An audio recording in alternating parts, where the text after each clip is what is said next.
কবিতাৰ শিৰোনাম এমুঠি কবিতা, কবি নিৰ্মলপ্ৰভা বৰদলৈ। বন্দুকৰ শব্দত ৰাতি পুৱাইনে? পুৱাই সেই চৰাইটোৰ মাতত, যিটো চৰায়ে কুটি খাই ৰাতিৰ এন্ধাৰবোৰ লাহে লাহে।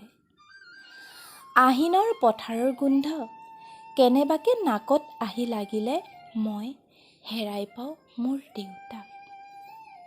দোকানৰ জাপ ভঙা গামোচাৰ সুবাসত হেৰাই পাওঁ মোৰ আইক। মোক মোৰ সন্তানৰ কাৰণে ক'ত থৈ যাম, ক'ত? আটাইবোৰ আইনাতে মই তোমাৰ মুখ দেখোঁ।